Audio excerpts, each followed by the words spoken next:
എടാ എന്റെ കയ്യില് കാശൊന്നുമില്ല, നീ എനിക്ക് കുറച്ച് കാശായിട്ട് വരുമോ? താങ്ക് യു, താങ്ക് യു, നീ എന്നെ സേവ് ചെയ്ത്, താങ്ക് യു. അയ്യോ പെട്ടെന്ന് ഇന്റർവ്യൂക്കാര് സ്ഥിരം പല ആർട്ടിസ്റ്റുകളെ കിട്ടും. Thank you. നീ ഒരു ബുദ്ധിമതിയാ. പല ആസ്പെക്ട്സ് നോക്കുമല്ലോ സിനിമയില്. ഓക്കെ, നല്ല നല്ല ക്യാരക്ടേഴ്സ് നോക്കും, ആ ഹോൾ ടീം ചെയ്ത സിനിമകളുണ്ട്, ചിലത് കാശ് നോക്കി ചെയ്തിട്ടുള്ള സിനിമകളും ഉണ്ട്. പ്രാക്ടിക്കലി സ്പീക്കിംഗ് കാശ് നോക്കി ചെയ്ത സിനിമകളും ഉണ്ട്. എനിക്ക് കാണാൻ പറ്റില്ല, എനിക്ക് എന്റെ ഒറ്റ സിനിമ കാണാൻ പറ്റില്ല. സീരിയസ്ലി ഇതുവരെ കണ്ടിട്ടില്ലേ? എനിക്ക് എന്റെ സിനിമ, എന്റെ ഞാൻ ചെയ്ത ഈ ഇന്റർവ്യൂ ഒക്കെ വന്നു കഴിഞ്ഞാൽ ഞാൻ രഹസ്യമായിട്ട് കാര്യം കാണാൻ. ആണോ? സമ്മർ ടൗണിലെ അടുക്കളയിൽ നിന്നും അവതാരകയ്ക്കായി പെട്ടെന്ന് കിട്ടുന്ന ഒരു സാധനം ഓർഡർ ചെയ്യുക.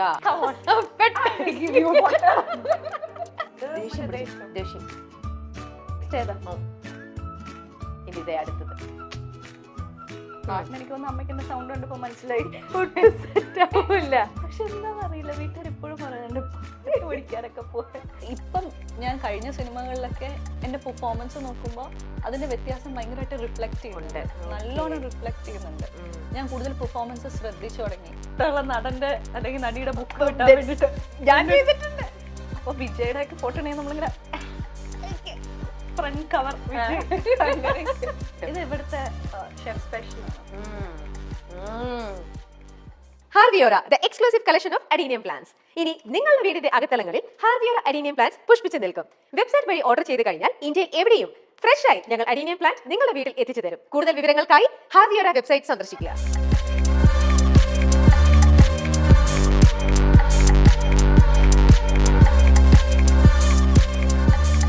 മൈൽസ്റ്റോൺ മേക്കേഴ്സിന്റെ എല്ലാ പ്രേക്ഷകർക്കും സ്വാഗതം. ഹാർവിയോറ പ്രസൻസ് ബി വിത്ത് രമ്യയിൽ ഇന്ന് എന്നോടൊപ്പം ഉള്ളത് നമ്മുടെ സ്വീറ്റ് നമിത പ്രമോദ് ആണ്.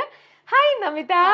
ഇന്ന് ഞങ്ങളിപ്പോ ഇവിടെ ഇരിക്കുന്നത് തന്നെ നമിതയുടെ ലോകത്ത് തന്നെയാണ്. ഞങ്ങളിപ്പോ ഇന്ന് ഇരിക്കണത് നമിതയുടെ തന്നെ കോഫി ഷോപ്പില്, നമിതയുടെ ഒരു ഡ്രീം പ്രോജക്റ്റില് അവിടെ തന്നെ വന്നിരുന്നിട്ടാണ്, ആ ടേബിളിൽ വന്നിരുന്നിട്ടാണ് ഞങ്ങൾ ഇന്നിപ്പോ ഇവിടെ സംസാരിക്കുന്നത്.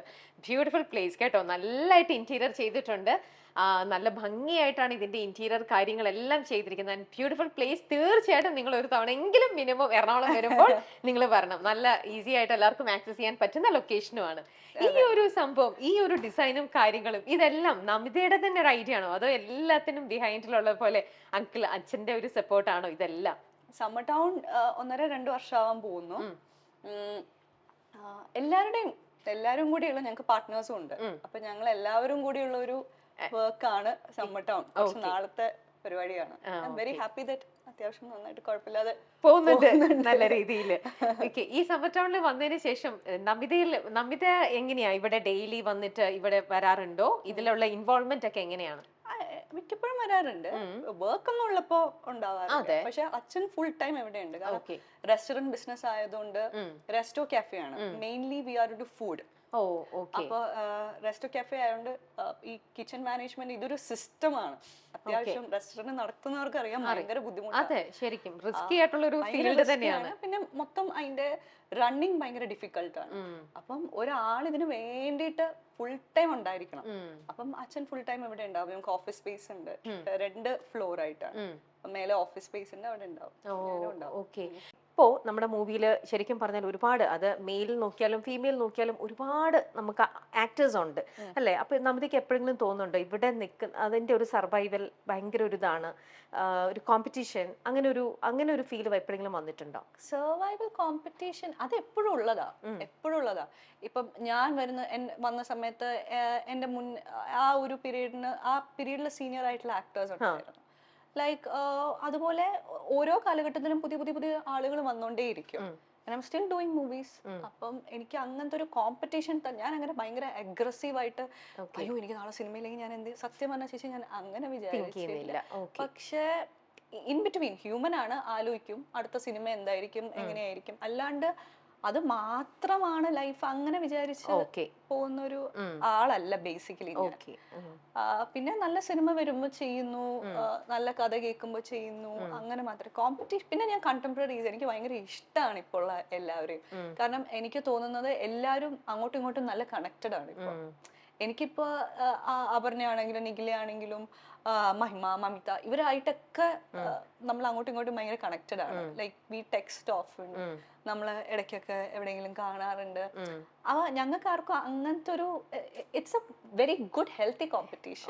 അല്ലാണ്ട് അങ്ങനത്തെ ഇതൊന്നും തോന്നിയിട്ടില്ല. ഓക്കെ. അതുപോലെ ഈ ടൈപ്പ് കാസ്റ്റ് ചെയ്യുന്നതിനെ കുറിച്ച് ചിലപ്പം നമുക്ക് ഒരേ ടൈപ്പ് ക്യാരക്ടർ ആയിരിക്കും ഒരു സിനിമ നമ്മുടെ ഹിറ്റ് ആയാലോ, എപ്പോഴും നമുക്ക് ചിലപ്പോൾ പിന്നീട് വരുന്നതൊക്കെ അതുമായിട്ട് റിലേറ്റഡ് ആയിട്ടുള്ളതോ അങ്ങനെ തന്നെ ആയിരിക്കാം. മിക്കവർക്കും അങ്ങനെ ചിലവർക്ക് സംഭവിക്കാറുണ്ട്. ചിലര് കോൺഷ്യസ്ലി, ചിലരത് അത്ര ബോധേഡ് ആവില്ല. ടൈപ്പ് കാസ്റ്റ് ആണെങ്കിലും നല്ല മൂവി ആണെങ്കിൽ നല്ലൊരു ടീം ആണെങ്കിൽ അവർ ചിലപ്പോൾ സെയിം ടൈപ്പ് ക്യാരക്ടർ ആണെങ്കിലും ചില ആൾക്കാർ ചെയ്യും. പക്ഷെ ചില ആൾക്കാർ പറഞ്ഞു കേട്ടിട്ടുണ്ട് കോൺഷ്യസ്ലി അവർക്കത് വേണ്ട, അവർക്കതൊരു ഇതാണ്, ഒരെണ്ണം ചെയ്ത് കഴിഞ്ഞാൽ അതിൽ നിന്നും എൻറ്റയർലി ഡിഫറെന്റ് തന്നെ ആയിരിക്കണം എന്നുള്ളൊരിതാണ് ചില ആൾക്കാരുടെ ഒരു തോട്ട് പ്രോസസ്. നമ്മിതയെ സംബന്ധിച്ചിട്ട് എങ്ങനെയായിരിക്കും ആ ഒരു? തുടക്കത്തിൽ അങ്ങനെയൊന്നും കോൺഷ്യസ് അല്ലായിരുന്നു. പിന്നെ പിന്നെ പിന്നെ പിന്നെ ഇപ്പൊ ഞാൻ ഈ കഴിഞ്ഞ കുറച്ച് വർഷങ്ങളായി ഇഷ്ടംപോലെ സ്ക്രിപ്റ്റ് കേൾക്കുന്നുണ്ടായിരുന്നു, ഇഷ്ടംപോലെ. പക്ഷെ നമുക്കൊരു ഹുക്ക് ചെയ്യുന്ന ഒരു സാധനം അങ്ങനത്തെ കുറവാ. അപ്പൊ അതിൽ നിന്ന് ഹാൻഡ്ഫുൾ ഓഫ് മൂവീസിൽ നിന്നുള്ള സിനിമകളാണ് ഇപ്പൊ കഴിഞ്ഞ വർഷം ഞാൻ ഏറ്റവും കൂടുതൽ സിനിമ ചെയ്തത്. ഇത് റിലീസ് ആവാനുണ്ട്. അപ്പൊ ഏറ്റവും കൂടുതൽ ചെയ്തത് കഴിഞ്ഞ വർഷമായിരുന്നു. അപ്പോ ടൈപ്പ് കാസ്റ്റ് ചെയ്യപ്പെടാതിരിക്കാൻ നമ്മൾ നോക്കാറുണ്ട്. പക്ഷെ എനിക്ക് ഇപ്പൊ അങ്ങനത്തെ ഒരേപോലത്തെ ക്യാരക്ടേഴ്സ് സത്യം പറഞ്ഞാൽ വരുന്നില്ല. എല്ലാം പല ആസ്പെക്ട്സ് നോക്കുമല്ലോ സിനിമയില്.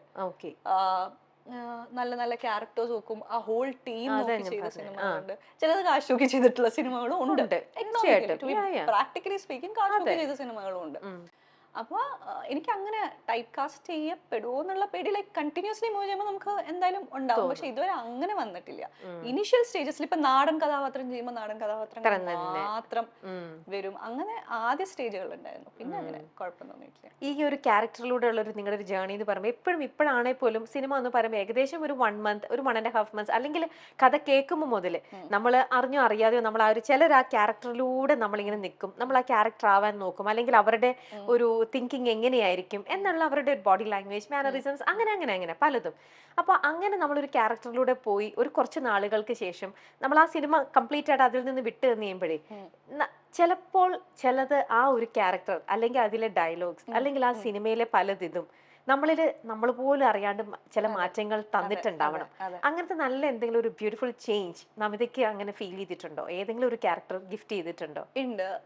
എനിക്ക് തോന്നുന്നു സിദ്ധാർത്ഥ് ശിവ ഡയറക്ട് ചെയ്ത ആണെന്ന് പറഞ്ഞ സിനിമ ഉണ്ടായിരുന്നു. അത് IFK അങ്ങനെ പോയ സിനിമയായിരുന്നു. എനിക്ക് തോന്നുന്നു എൻ്റെ കരിയറിൽ ആസ് എൻ ആക്ടർ ഞാൻ കംപ്ലീറ്റ്ലി അൺലേൺ ചെയ്തിട്ട് ലേൺ ചെയ്തത് ആ ഒരു ഫേസ് തൊട്ടാണ്. അതായത് അത് നല്ല അക്കംപ്ലിഷ്മെന്റ്സും കാര്യങ്ങളും ആ സിനിമയ്ക്ക് ഉണ്ടായിരുന്നു. സ്റ്റേറ്റ് അവാർഡ് ലാസ്റ്റ് എന്തോ വരെ പോയതാ, പിന്നെ എന്താ പറ്റുക അതൊന്നും അറിയില്ല. പക്ഷേ ശരിക്കും സിദ്ധുവേട്ടനാണ് ആസ് എൻ ആക്ടർ എന്നെ ഏറ്റവും കൂടുതൽ മോൾഡ് ചെയ്തത്. എനിക്ക് ഒരുപാട് നല്ല സിനിമ, ഇപ്പൊ ലാലു അങ്കിളൊക്കെ എനിക്ക് ഒരുപാട് നല്ല നല്ല സിനിമകൾ തന്നിട്ടുണ്ട്. എന്റെ ഏറ്റവും ഹിറ്റ് മൂവീസ് ഒക്കെ ലാലു അങ്കിൾ തന്നതായിരുന്നു. സത്യൻ അങ്കിളാണ് ഹീറോയിനായിട്ട് എന്നെ കൊണ്ടുവന്നത്. പക്ഷെ പുള്ളി സിദ്ധാർത്ഥ് ശിവ എനിക്ക് വർക്ക്ഷോപ്പ് തന്നു. ആ സിനിമയ്ക്ക് എനിക്ക് സജിത ചേച്ചി ഉണ്ടായിരുന്നു, സജിത മഠത്തിലും ഞാനും, 2 ഫീമെയിൽ ക്യാരക്ടേഴ്സേ ഉള്ളൂ ആ സിനിമയിൽ.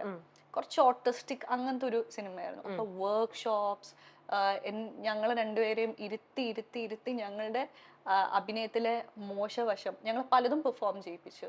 എന്നിട്ട് എന്താണ് നമ്മൾ ഓവർഡൂ ചെയ്യുന്നത്, എന്താണ് നമുക്ക് മോൾഡ് ചെയ്യാവുന്നത്, നമ്മളുടെ പ്രൊനൗൺസിയേഷൻ, ഡബിങ്ങും വളരെ ഇമ്പോർട്ടന്റ് ആണ് കഥാപാത്രത്തിന്. ഞാൻ അങ്ങനെ ഭയങ്കര കോൺഷ്യസ് ഒന്നും അല്ലായിരുന്നു.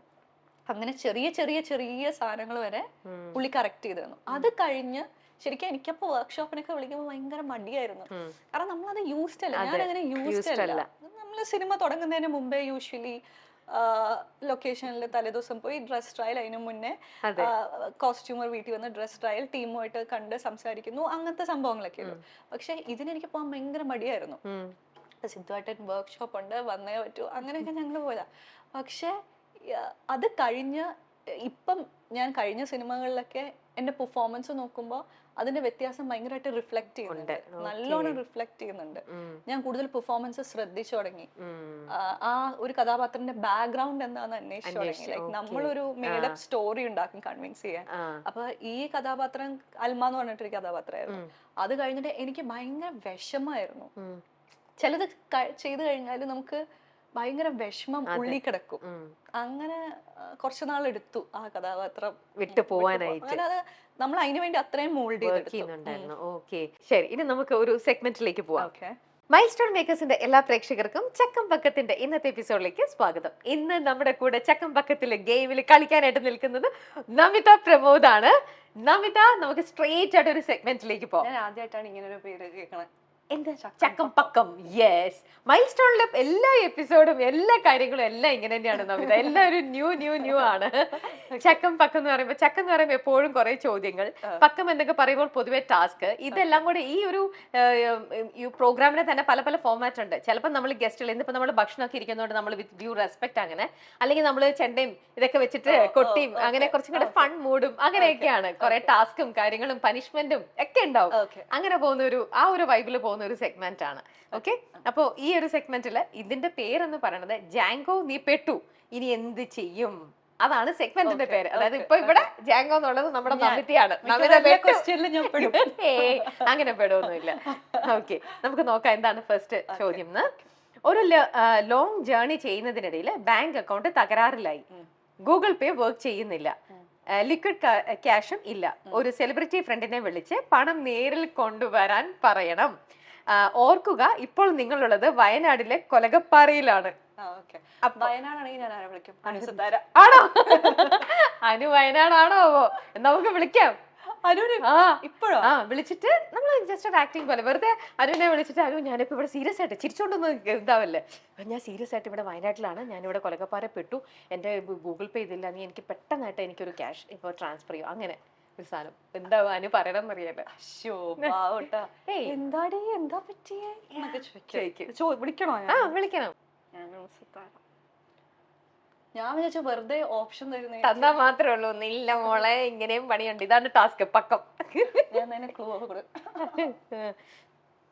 പാവത്തിന്റെ അടുത്ത് പറയരുത് കേട്ടോ, ഷൂട്ടിന്ന് ഇങ്ങനെ. ഹലോ, എവിടെയാ മോനസേ? വയനാടാണോ? എടാ അതെ, ഞാൻ വയനാടുണ്ട് ഇപ്പോ. എന്റെ ഞാൻ വയനാടുണ്ട് ഇപ്പൊ. എന്റെ കൊലക്കംപാറ. എനിക്ക്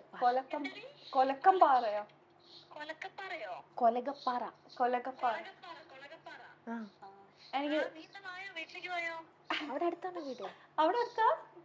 കൊലകപ്പാറ അടുത്തല്ല, ഇത് മേപ്പാടി ഭാഗത്തേക്കാ. കൊലകപ്പാറ എനിക്ക് തോന്നുന്നത് ബത്തേരിയ ഭാഗത്തേക്കാണോ? ആണോ? എടാ, എന്റെ കയ്യില് കാശൊന്നുമില്ല, നീ എനിക്ക് കുറച്ച് കാശായിട്ട് വരുമോ? മോളെ, നീ ഏത് ഇന്റർവ്യൂലാ? താങ്ക് യു, നീ സേവ് ചെയ്ത്. Thank you. അയ്യോ, പെട്ടെന്ന് ഇന്റർവ്യൂക്കാര് സ്ഥിരമാണ് ആർട്ടിസ്റ്റുകളെ കിട്ടും. താങ്ക് യു, നീ ബുദ്ധിമതിയാ. പിന്നല്ല, ഞാനിത് എങ്ങനെ നിനക്ക് ക്ലൂ തരാന്ന് വിചാരിച്ചിരിക്കുക. എന്റെ അടുത്ത് ഇങ്ങനെ ഒരു സെഗ്മെന്റ് ഉണ്ടെന്ന് പറഞ്ഞു, പക്ഷെ വിളിക്കണമെന്ന് എനിക്ക് അറിയില്ലായിരുന്നു. ഓക്കെ, അപ്പൊ രമ്യ ചേച്ചിയാ ഉള്ളെ. അപ്പൊ രമ്യ ചേച്ചി എന്റെ അടുത്ത് പറഞ്ഞു, ഇങ്ങനെ ഇപ്പം വയനാട് പോയാൽ ആരുടെ കയ്യിൽ നിന്ന് ഇങ്ങനെ ഒരു അവസ്ഥ വരിക, കയ്യില് കാശൊന്നുമില്ല, ആരുടെ കയ്യിൽ നിന്ന് കാശ് മേടിക്കും? ഞാൻ പറഞ്ഞു, വയനാടാണെങ്കിൽ അനുസത്താര ഉറപ്പായിട്ടും മേടിക്കും. അപ്പൊ പെട്ടെന്ന് പറഞ്ഞു, എങ്കിൽ വിളിക്കണം. അപ്പൊ ഈ വിളിക്കണം എന്നുള്ള കോൺസെപ്റ്റ് ഉണ്ടെന്ന് എനിക്ക് അറിയില്ല. എന്തായാലും പുലി വരുന്നേന്ന് പറയണ പോലെ ആയിരിക്കും കേട്ടോ. അവസാനം ഹലോ അനു, ഹായ്, രമ്യാണ്. വയനാട് ഇപ്പൊ ഉള്ളത് നന്ദി. കറക്റ്റ് എങ്ങനെ ഇത് നിങ്ങൾ ഇന്റർവ്യൂ സ്ഥിരം പാറ്റേൺ ആണല്ലേ, ഇങ്ങനെ ചോദിക്കും. ആണല്ലേ? അത് ആണല്ലേ? അപ്പൊ ഇനി ശരിക്കും ജെനുവൻ ആയിട്ടും ഇങ്ങനെ വന്നിട്ട് ഒരാള് വിളിച്ചു കഴിഞ്ഞാലും നിങ്ങൾ വിചാരിക്കും ഇങ്ങനെ തന്നെ അല്ലേ ഫസ്റ്റ്? അതിന്റെ ഇത് എന്തായാലും അനു അതൊരു ഇതില് എന്താ പറയാ, ഒരു നല്ലൊരു ഫൺ സൈക്കിൾ എടുത്തുവല്ലോ. സുഖായിട്ടിരിക്കുന്നല്ലോ? ഓക്കെ, ഇനി എന്നാ എറണാകുളത്തേക്കൊക്കെ? ഞാന് ഇപ്പം എറണാകുളത്ത് വന്നിട്ട് 3-4 ദിവസമായിട്ടേ ഉള്ളൂ. ഓ, ഇനിയിപ്പോ ഈ മാസം കഴിയും തിരിച്ചു വരാനായിട്ട്. ഓക്കെ. അപ്പൊ നമ്മള് മൈൽ സ്റ്റോണിൽ നിന്ന് കൊറേ നാളായിട്ട് അനുവിനെ ട്രൈ ചെയ്യുന്നുണ്ട് ഇതേപോലെ. കൊറേ നാളായിട്ട് വിളിക്കുന്നുണ്ട്, എനിക്കറിയാം. എന്നിട്ട് എന്താ കുട്ടിയെ മുങ്ങി നടക്കണേ? ഒത്തിരി പേര് വിളിക്കുന്നുണ്ട്, അപ്പൊ എല്ലാവർക്കും കൊടുക്കുകയാണ്. ഓ, അങ്ങനെയൊന്നും നോക്കണ്ട കേട്ടോ, നമുക്ക് മാത്രം തന്നാ മതി. ഞങ്ങൾക്ക് മാത്രം തന്നാ മതി. ഓക്കെ അനു, എനിവേ കേട്ടോ, യു ടേക്ക് കെയർ. കാണാം കേട്ടോ. എന്തായാലും സമയം ഒക്കുമ്പോൾ, സാഹചര്യം ഒക്കുമ്പോൾ ഞങ്ങൾക്ക് ഇന്റർവ്യൂ തരണം ഉടനെ തന്നെ. തീർച്ചയായിട്ടും. ഓക്കെ എന്നാ. Okay bye, thank you. Okay bye. Okay okay. അപ്പൊ ഇനി ഇങ്ങനത്തെ നമ്പറും കൊണ്ട് ഒരു ചാനലുകാരും ഒരു ആർട്ടിസ്റ്റുകളെയും വിളിക്കരുതെന്ന് മനസ്സിലായി. ചോദ്യം വായിച്ചപ്പോ തന്നെ ഞാനും വിചാരിച്ചു ഇവര് സെലിബ്രിറ്റീസുകളെ ഇപ്പൊ ഭയങ്കര പഠിച്ച് കാര്യങ്ങളെല്ലാം അറിയാം. എന്നാ ഇനി അടുത്ത ടാസ്ക് എന്താ നോക്കട്ടെ നമിതയ്ക്ക്. അപ്പൊ ഇതൊന്നും ഏക്കില്ല, കുറച്ചും കൂടെ കാര്യമായിട്ടുള്ള ടാസ്ക് കൊടുക്കണം കേട്ടോ പ്രൊഡ്യൂസർ. എന്താണ്? സമ്മർ ടൗണിലെ അടുക്കളയിൽ നിന്നും അവതാരകയ്ക്കായി പെട്ടെന്ന് കിട്ടുന്ന ഒരു സാധനം ഓർഡർ ചെയ്യുക. പെട്ടെന്ന് കിട്ടുന്ന എന്തായിരിക്കും? ഇവിടെ സമ്മർ ടൗണിൽ ഏറ്റവും ഫാസ്റ്റ് ആയിട്ട് കൊടുക്കുന്ന സാധനം. എനിക്കിപ്പോ ഓൾറെഡി നല്ലൊരു തന്നിട്ടുണ്ട്. നാരങ്ങാണ് ഏറ്റവും പെട്ടെന്ന് കിട്ടാൻ. ഇതിനൊക്കെ കുറച്ച് അതെ, ടൈം എടുക്കും ഒബ്വിയസ്ലി. അല്ല, പെട്ടെന്ന് കിട്ടുന്ന സാധനം എന്ന് പറഞ്ഞാൽ അല്ലെങ്കിൽ വെള്ളം. യെസ്, കറക്റ്റ് ആയിട്ടുള്ള ടാസ്ക് ആണ്. ഓക്കെ, പഠിച്ചു, എല്ലാം പഠിച്ചു. അടുത്തത് റിയൽ സ്മൈലീസ് ആണ്. റിയൽ സ്മൈലീസ് എന്ന് പറഞ്ഞാൽ ഞാൻ കുറച്ച് സ്മൈലീസ് കാണിക്കും, അതിന്റെ ഒക്കെ കൂടെ ആ സ്മൈലിയിലുള്ള എക്സ്പ്രഷൻ നമുക്ക് കാണിച്ചു തന്നാൽ മതി. ചിരി വന്നു, ചിരി വന്നു. ആങ്കർ അല്ലേ ഇതാ ഇതിലല്ലേ? ഇതിൽ നോക്കി ആണല്ലേ? ഇനി എപ്പോഴും ചിരി വരും. ദേഷ്യം ആരോടാണ് ഇത്? ഇതിപ്പോഴും ആർക്കൊക്കെയാണ് അയക്കാറുള്ളത്? അതാണോ എല്ലാവർക്കും പോകണ്ടല്ലോ വരാനുള്ള? ഇതേതാ നെക്സ്റ്റ്? ഏതാ? അപ്പോഴും ചിരി ഉണ്ടല്ലേ? ചിരി വരും അല്ലേ എപ്പോഴും? ഓക്കെ, അതൊന്നും കൂടെ നോക്കി കറക്റ്റ് കിട്ടുമോ നോക്കട്ടെ. വിത്തൗട്ട് ചിരി. ഇത്ര എപ്പോഴും ചിരിക്കുന്ന ആളാണോ? അത്യാവശ്യം ആണല്ലേ? തൊട്ട ചിരി വരും. എന്താന്നല്ലേ, അമ്മ ഞാനും ഒക്കെ എപ്പോഴും ചിരി കുറവാ. ആണോ? സിസ്റ്ററും ചിരിക്കൂല. അച്ഛൻ മോളാണോ? ഞാൻ പറയാം, അവരൊക്കെ ഏജ് ആവാൻ കുറച്ച്, നമ്മൾ ഈ ചിരിക്കുന്നവർക്ക് പെട്ടെന്ന് ചുടുവും വരും. ഹേ, നമുക്ക് അതുകൊണ്ട് ഐസ് കൂടും. അതെ. ഇനി ഇതേ അടുത്തത്. നെക്സ്റ്റ് പോകട്ടെ. ഇവിടെ ടൈം എടുത്ത് ചെയ്താൽ മതി. ഇല്ല ഇല്ല, ടൈം എടുത്തിട്ട് ഞാൻ നോക്കണില്ല. അടുത്ത സ്മൈലിലോട്ട് നമുക്ക് പോവാം. വേണ്ട, എന്നാലും ഐബ്രോ ഇവിടെ സ്റ്റക്കാ. ചിരി ബേസിക് ആണ് ചിരി. ഇവിടെ മാത്രം നോക്കിയാൽ ഇവിടെ സ്റ്റക്കാ. ഏറ്റവും കൂടുതൽ അപ്പം നമിതയുടെ എന്താ പറയാ ഒരു ഇമോഷൻ എന്ന് പറയുന്നത് എപ്പോഴും നോക്കിക്കഴിഞ്ഞാൽ അതൊരു ചിരിയില് തന്നെയായിരിക്കും അല്ലേ? ദേഷ്യം വരുമോ? ചിരിച്ച് ദേഷ്യപ്പെടുമ്പോ ചിരിക്കാറുണ്ടോ? അല്ലെ, ദേഷ്യപ്പെടുമ്പോ ചിലപ്പോ എനിക്ക് ചിരി വരും. ഞാൻ വലിയായിട്ട് ദേഷ്യം അപ്പൊ തന്നെ എനിക്ക് ചില സമയത്ത് ചിരി വരും. ചില സമയത്ത് നമുക്ക് ആ ഒരു ഇതാണ്. പക്ഷെ ചില സമയം എന്റെ ഹസ്ബൻഡ് നിക്കിലൊക്കെ അപ്പൊ ഒന്ന് വെച്ചാൽ ഞാൻ വലിയ ദേഷ്യം മോളും എനിക്ക് അപ്പൊ ചിരി കയറി വരും. ഈ സാധനം ഈ നമ്മള് ദേഷ്യപ്പെട്ടിരിക്കുമ്പോ ഉണ്ടല്ലോ, ഓപ്പോസിറ്റ് നിൽക്കുന്ന ആള് പറയല്ലേ തീർന്നു, പിന്നെ ചിരിയായി. ഓക്കെ, നെക്സ്റ്റ് വേണം. അപ്പൊ നമിതയുടെ ഏറ്റവും ഫേവറേറ്റ് ആയിട്ടുള്ള ഓക്കെ ഒരെണ്ണം കൂടെ ഉണ്ട്. ഇത് സ്ഥിരം ഉള്ളതാണ്. അന്ന് വേറൊരെണ്ണം കൂടെ കാണിച്ചു, സ്ഥിരം അല്ലാത്തത്. ഇത് ലാസ്റ്റ് ഒരെണ്ണം ഉണ്ടല്ലോ, ഇതല്ലേ? അതന്നെ അങ്ങനെ അല്ലേ? അതൊക്കെ ഞാൻ വെരി റെയർലി യൂസ് ചെയ്യണതാണ്. ഓക്കെ, എനിക്ക് ഒരു പെട്ടെന്നൊരു LKG ഫീലൊക്കെ തോന്നുന്നുണ്ടോ? നമുക്ക് അങ്ങനെ പോവാൻ, നമ്മൾക്ക് ആർക്കും ഇതൊന്നും ആയിട്ടില്ലല്ലോ. നമുക്ക് പല ഇതിലൂടെ തന്നെ ഇങ്ങനെ ട്രാവൽ ചെയ്തോണ്ടിരിക്കാലോ. ദേ, ഒരു ഫ്രണ്ട് ഒരു വീഡിയോ അയച്ചിട്ടുണ്ട്. എന്റെ ഫ്രണ്ടിനെയൊക്കെ ഞാൻ കാണിച്ചു തരാം. ഹേയ് നമിത, നമസ്കാരം. എന്തൊക്കെയുണ്ട്? സന്തോഷം. ഇവിടെ എന്നോട് വിളിച്ചിട്ട് പറഞ്ഞു നമിതയോട് എന്തെങ്കിലുമൊക്കെ ചോദിക്കണമെന്ന്. അപ്പോൾ എനിക്ക് പ്രത്യേകിച്ച് എനിക്ക് തോന്നുന്നു ഞാനും നമിത ഈ പ്രാവശ്യം ഒരു പ്രത്യേകതയുണ്ട്. കാരണം നമിതയുടെ കപ്പ് എന്ന് പറയുന്ന സിനിമ 27-ാം തീയതി റിലീസാണ്. അതേപോലെ തന്നെ എൻ്റെ ഗുമസ്തൻ എന്ന് പറഞ്ഞ പടവും റിലീസാണ്. ഞങ്ങൾ മുഖാമുഖം ഏറ്റുമുട്ടിയാണ് ഈ പ്രാവശ്യം. എനിക്ക് ചോദിക്കാനുള്ള ചോദ്യം ഇതാണ്. നമിത ഒരുപാട് വലിയ വലിയ സ്റ്റാറുകളുടെ കൂടെയും വലിയ വലിയ സൂപ്പർ സ്റ്റാറുകളുടെ കൂടെയൊക്കെ അഭിനയിച്ചിട്ടുണ്ട്. ഒരുപാട് കൊമേഴ്ഷ്യൽ ഹിറ്റുകൾ അഭിനയിച്ചിട്ടുണ്ട്. അമർ അക്ബർ ധോണി ഞാൻ എഴുതിയ സിനിമയിൽ ചെയ്തിട്ടുണ്ട്. ഞാൻ വില്ലനായ റോൾ മോഡൽസ് ചെയ്തിട്ടുണ്ട്. അങ്ങനെ ഒരുപാട് സിനിമകൾ ചെയ്തിട്ടുണ്ടെങ്കിലും എനിക്ക് നമിതയുടെ ആസ് ആക്ട്രസ് എന്നുള്ള രീതിയിൽ മാർഗംകളി എന്ന് പറയുന്ന പടം എനിക്ക് സ്പെഷ്യലാണ്. അതേപോലെ നമിതയ്ക്ക് സ്പെഷ്യൽ ആണോ? മാർഗംകളി ഞാൻ ചെയ്ത ക്യാരക്ടേഴ്സിൽ എനിക്ക് ഇഷ്ടമുള്ളൊരു ക്യാരക്ടറാണ്. അത്യാവശ്യം നല്ലൊരു കഥാപാത്രമാണ്. ലൈക്ക് ചെയ്ത സിനിമകളിൽ ഇഷ്ടപ്പെട്ട സിനിമകളുടെ കൂട്ടത്തിലുള്ള ഒരു സിനിമയും കഥാപാത്രമായിരിക്കും മാഗംകളി. ഓക്കെ. വിപിൻ ചേട്ടൻ അതിൽ ഞങ്ങൾ ഒരുമിച്ചാണ് ചെയ്തത്. ഇതെനിക്കറിയില്ലായിരുന്നു 27-ാം തീയതി ആണല്ലേ, ഒരുമിച്ച് അറിയണ്ടായിരുന്നില്ല. ഇല്ല. കാരണം ഈ ഗുമസ്തൻ പക്ഷെ വേറൊരു ഇതുണ്ട്. അപ്പൊ അതിന്റെ ഡയറക്ടർ ഉണ്ട് അമൽ. അമൽ ചേട്ടന്റെ ഫസ്റ്റ് ഫിലിം അത് ഞങ്ങക്ക് റിലീസ് ആവാൻ പോവാണ്. അപ്പം അത് ഞാനാ ചെയ്തേക്കുന്നത്. മണിക്ക, ഗോകുൽ, ഞങ്ങൾ എല്ലാരും ഉണ്ടായിരുന്നു. ഉടനെ റിലീസ് ആവും. റാമൊക്കെ പ്രൊഡ്യൂസ് ചെയ്ത അവരാണ് പ്രൊഡക്ഷനും ചെയ്യണം. അപ്പൊ കഴിഞ്ഞ വർഷമാണല്ലേ ലൈഫിൽ ഏറ്റവും കൂടുതൽ സിനിമ ഒരേ വർഷത്തിൽ ചെയ്തത്. അപ്പൊ അതെല്ലാം കൂടി ഇനിയിപ്പോ ഒരുമിച്ചാണോ റിലീസ് ആവാൻ നിൽക്കുന്നതും? ഈ മന്ത് ഉണ്ട്. അതെ, കഴിഞ്ഞ രജനി റിലീസായി. അതെ, ഏതൊക്കെയോ ഇനി പെയിന്റിംഗ് ഉണ്ടെന്ന് പറഞ്ഞില്ലേ? ഇനി 2-3 പെയിന്റിംഗ്. അതെല്ലാം ഇനിയിപ്പോ ഒരുമിച്ച് ആയിരിക്കും ഒക്കെ ആയിട്ട് റിലീസ്. ഓക്കെ. ചില ആൾക്കാരെങ്കിലും പറഞ്ഞു, നമിത കേട്ടിട്ടുണ്ടോ, നമിതയ്ക്കും ഗൗതമി ആക്ടറിനും നിങ്ങൾക്ക് ഒരേ ചായയാണ്, നിങ്ങൾക്ക് കാണുമ്പോ ഒരു എന്തോ ഒരു പെട്ടെന്ന് ഒരു സിമിലാരിറ്റി, ഒരു ചായ, നിങ്ങൾ അങ്ങനെ കേട്ടിട്ടുണ്ടോ? ആരെങ്കിലും പറഞ്ഞു? ആണോ? കുറച്ച് പേര് പറഞ്ഞ ഞാൻ കേട്ടിട്ടുണ്ട്. എന്തോ ഒരു അതെനിക്ക് തോന്നുന്നു രണ്ടുപേരും ചിരിച്ചു നിൽക്കുമ്പത്തെ ആ ഒരു ഇതോ എന്തോ ഒരു ഇതാണോ, നിങ്ങൾക്കൊരു എന്തോ ഒരു ഇങ്ങനെ ഒരു സിമിലാരിറ്റി ഫീൽ ചെയ്യണോന്ന്. Okay okay. പിന്നെ ഡാൻസ് ബേസിക്കൽ ഇതായിട്ട് പഠിച്ച് ഡാൻസ് അധികം ട്രെയിനിങ് ഉണ്ടായിരുന്നില്ല ക്ലാസിക്കൽ ഡാൻസിൽ അല്ലേ? എന്നിട്ട് പുള്ളിപ്പുലികൾ എന്റെ മോൾക്ക് അന്ന് എനിക്ക് തോന്നുന്നു, എനിക്ക് ഞാൻ ചാക്കോച്ചനായിട്ട് നമ്മൾ നല്ല കണക്റ്റഡ്. അപ്പം വളരെ ചെറുപ്പത്തിൽ മുതൽ അവള് എത്ര തവണ കണ്ടിരിക്കുന്നതെന്ന് പറഞ്ഞാൽ എനിക്ക് തന്നെ അറിയണല്ലേ, എത്രയോ തവണ കണ്ടിട്ടുണ്ടാവും. അങ്ങനെ അവൾക്ക് ഭയങ്കര ഇഷ്ടമുള്ള ഒരാളാണ് ചാക്കോച്ചനും നമിതയും. അവൾക്ക് ഭയങ്കര ഒരു ഇതാണ്. അപ്പൊ അതിനകത്ത് ഡാൻസ് സീക്വൻസും കാര്യങ്ങളൊക്കെ ഇല്ല. അപ്പൊ ഇത് ഒരു ട്രെയിൻഡ് ഇത് അല്ലാത്തൊരു ആള് പെട്ടെന്ന് ഇങ്ങനത്തെ ഒരു മോഹിനിയാട്ടം അത് ചെയ്യുന്നതും ഒക്കെ ഉണ്ട് അല്ലെ? അപ്പൊ ആ സിനിമയ്ക്ക് വേണ്ടിയിട്ട് ശരണ്യയുടെ അടുത്ത് പോയിട്ടാണ് പഠിച്ചതെന്നുള്ള കാര്യം അറിയാം. പക്ഷെ എന്നാലും അത് അത്രയും ഈസി ആയിട്ട് അതങ്ങ് ആ ഒരു ടാസ്ക് എങ്ങനെ ഉണ്ടായിരുന്നു? നമ്മൾ അതിനെ ഹാൻഡിൽ ചെയ്തത് എങ്ങനെയാ? എനിക്ക് പാടായിരുന്നു.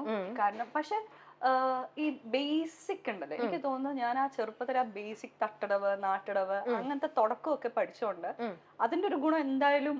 അത് പഠിച്ചിട്ടുണ്ടായിരുന്നു. നമ്മളെ ആ സമയത്ത് അമ്മമാരെപ്പോഴും ഡാൻസിന് വിടും. ഡാൻസിനല്ലേ പാട്ടിന് എനിക്ക് തോന്നുന്നു അമ്മയ്ക്ക് എന്റെ സൗണ്ട് കണ്ടപ്പോ മനസ്സിലായി. പക്ഷെ എന്താന്നറിയില്ല, വീട്ടുകാർ എപ്പോഴും പറയാണ്ട് പാട്ട് പഠിക്കാനൊക്കെ പോയി സൗണ്ട് കേട്ടാ മനസ്സിലാവില്ലേ പാടില്ല. ഇതെന്താണോ അടുത്ത ഐറ്റം സമ്മർ ടൗണില് ഞാൻ ഭക്ഷണം കഴിച്ച് കഴിയുമ്പോഴാണ് ഡെസേർട്ട് പറയുക. നമ്മളിത് ഫിനിഷ് ചെയ്തിട്ടില്ല. ഇത് ഇതിലിങ്ങനെ ബട്ടർ സ്കോച്ച് ചീസ് കേക്ക് ആണ് ഇവിടുത്തെ. അത്രയും മതിയാവും. അത്രയും മതി.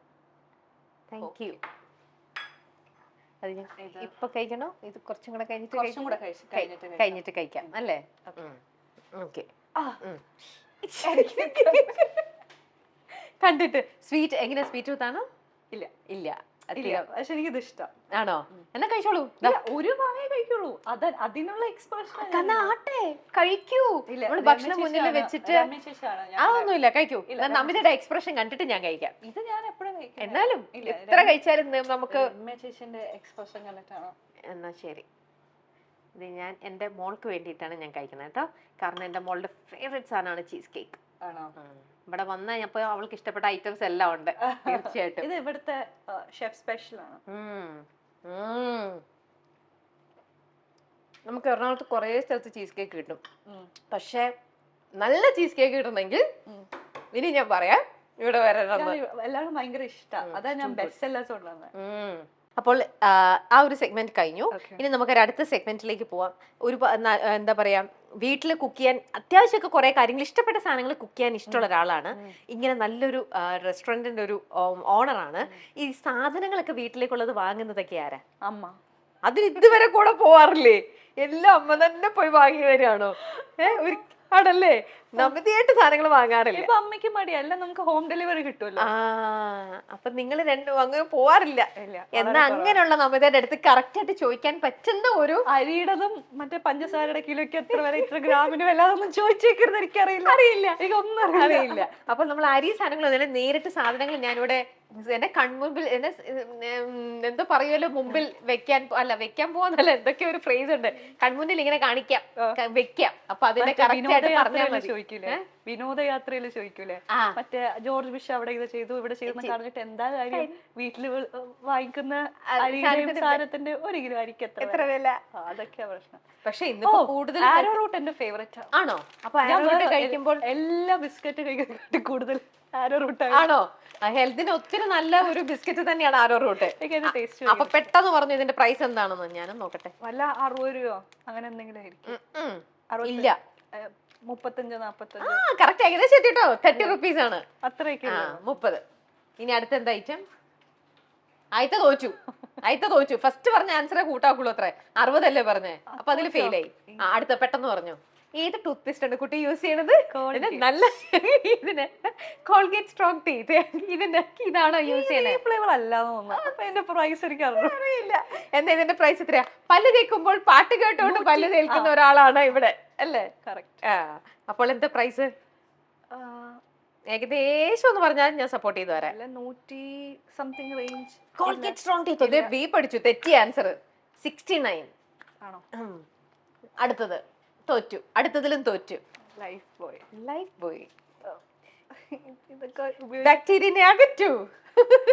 ലൈഫ് ബോയ് സോപ്പാണോ യൂസ് ചെയ്യുക അതോ മറ്റേ ജെല്ലാണ് യൂസ് ചെയ്യണേ? അപ്പൊ പിന്നെ ഇത് യൂസ് ചെയ്യാത്ത ആളുടെ അടുത്തും ഇതിന്റെ പ്രൈസ് എത്രയാ? 100ന്റെ ഏകദേശം ഒരു ലൈഫ് ബോയ്ക്ക് സാധാരണ 60 ഒന്നും ഉണ്ടാവില്ല. ഒരിക്കലും ഇല്ല. ഇത് നമുക്ക് സാധാരണക്കാർക്കും എല്ലാവർക്കും യൂസ് ചെയ്യാൻ പറ്റുന്ന 30 രൂപ. ഇത് ബ്ലാക്ക് ഇല്ല. ഇത് നിക്ക് ഇതിന്റെ എമൗണ്ട് 40 ഇല്ല 39 എന്നല്ലേ? 40. പക്ഷെ അത് കുറെ തവണ പറഞ്ഞു കഴിഞ്ഞിട്ടാ പറഞ്ഞു ഒരു ചാൻസ് കൊടുക്കാന്നല്ലേ പ്രൊഡ്യൂസറിന്റെ മത്സരിഞ്ഞു. ഒരു 12 രൂപ 15 രൂപയാ. നാടൻ പപ്പടാണ്. 20 23. അത് കറക്റ്റ് ആയിട്ട് കിട്ടി. പപ്പടം ഇഷ്ടമാണോ? അല്ല. ഇതെന്താ? ഗമ്മ ഫെവിക്കോളിന് എന്താണ് വില? 5 രൂപ. 5 രൂപ. അത് കറക്റ്റ് ആയിട്ട് കിട്ടി. അപ്പൊ 2-3 ആൻസേഴ്സ് കറക്റ്റ് ആയിട്ട് കിട്ടി. ഇനി എന്തൊക്കെയാ? ലോലിപോപ്പ് ഉണ്ടേ? ലോലിപോപ്പ് 15 രൂപ. 20 രൂപ ഒന്നും ഇല്ല ലോലിപോപ്പിന്. എന്നെക്കാളൊക്കെ കുറവാ. ഇതിനിപ്പോ എത്ര കറക്റ്റ് പ്രൈസ് ഒന്നും അറിയില്ല. കുഞ്ഞിലെ ചോദിച്ചു അല്ലേ? ഇത് 5 രൂപ 10 രൂപ. 5 ഒന്നുമില്ല. ലോലിപോപ്പ് അല്ലേ? 5 രൂപ. അത്ര ഇല്ല. 2 രൂപയുള്ളൂ. 2 രൂപയുള്ളൂ അതിന്. ഇനി അടുത്തത് തീപ്പെട്ടി ഞങ്ങള് സിംഗിൾ വാങ്ങിക്കാറില്ല, അതുകൊണ്ട് അറിയില്ല. ഇത് വല്ല ഇതിനകത്ത് ഞാൻ പ്രൈസ് കണ്ടുപിടിക്കണമെങ്കിൽ 1 രൂപ. 1 രൂപയാണ് ഇതിന്റെ വില. നോട്ട്ബുക്ക് 20 രൂപ. ഇത് എത്ര പേജിന്റെ ആണെന്നോ? 20 രൂപയാണ് 25 രൂപയാണ്. ഇതോ 20 രൂപയ്ക്ക് 25 രൂപയ്ക്കൊന്നും ഈ നോട്ട്ബുക്ക് കിട്ടില്ല. ഇത് ക്ലാസ്മേറ്റിന്റെ നോട്ട്ബുക്കാ. ക്വാളിറ്റി നോട്ട്ബുക്കാണ്. ഞങ്ങള് പണ്ട് മറ്റേ നോട്ട്ബുക്കിന്റെ ഫ്രണ്ടിൽ വിജയും സൂര്യയും വിശ്വാസിനൊക്കെ ഉള്ളത് ഉപയോഗിച്ചിട്ടുള്ളൂ. അതുകൊണ്ട് അറിയുന്നുള്ളൂ. ഇതിന്റെ വില 60യോ? അല്ലേ? പണ്ട് ഇപ്പോഴും ഓർമ്മയുണ്ട്. അതെ 60 ആണ്. ഇപ്പോഴും ഓർമ്മയുണ്ട്. 20-25 രൂപയ്ക്ക് ബുക്ക് വാങ്ങിക്കാൻ പോകും. ഇതാണ് സാധനം. ക്ലാസ്മേറ്റിന്റെ ആയതുകൊണ്ടാണ്. പണ്ട് ഇഷ്ടമുള്ള നടന്റെ അല്ലെങ്കിൽ നടിയുടെ ബുക്ക് കിട്ടാൻ വേണ്ടിട്ട് ഞാൻ മാധവൻ ഫാനായിരുന്നു. ആ കടയിലുള്ളത് എല്ലാ ബുക്കും വേറെ ആരും വാങ്ങിച്ചോണ്ട് എനിക്ക് എന്തിനാന്ന് എനിക്കറിയില്ല. ഇത്ര വാങ്ങി വീട്ടിൽ കണ്ട വേറെ ആരുടെയും അതുണ്ടാവരുത്, എന്റെ മാത്രം ഉണ്ടാവുള്ളൂ. നമുക്ക് കവർ ചെയ്യണമല്ലോ. ഞാൻ കോൺവെന്റ്, അപ്പൊ നെക്സ്റ്റ് ഡേ കവർ ചെയ്യണം. ആണോ? അതെ, കോൺവെന്റ്. അപ്പൊ ഫസ്റ്റ് ഡേ കുഴപ്പമില്ലല്ലോ. അപ്പൊ വിജയുടെ ഒക്കെ ഫോട്ടോ ഉണ്ടെങ്കിൽ നമ്മളിങ്ങനെ ഫ്രണ്ട് കവർ വിജയ്. തീർന്നു, ഐറ്റംസ് കഴിഞ്ഞു. അപ്പൊ ഇത്രയാണുള്ളത്. അപ്പൊ മൊത്തം എത്ര പോയിന്റ്സ് ആയി? ഒരു 3-4 കറക്റ്റ് പറഞ്ഞു. അതുകൊണ്ട് ഗിഫ്റ്റ് എന്താ? Cheese cake. Gift cheese cake. Okay, ഇനി അടുത്ത സെഗ്മെന്റിലേക്ക് പോകാം. ലാസ്റ്റ് സെഗ്മെന്റ് ആണ് കേട്ടോ.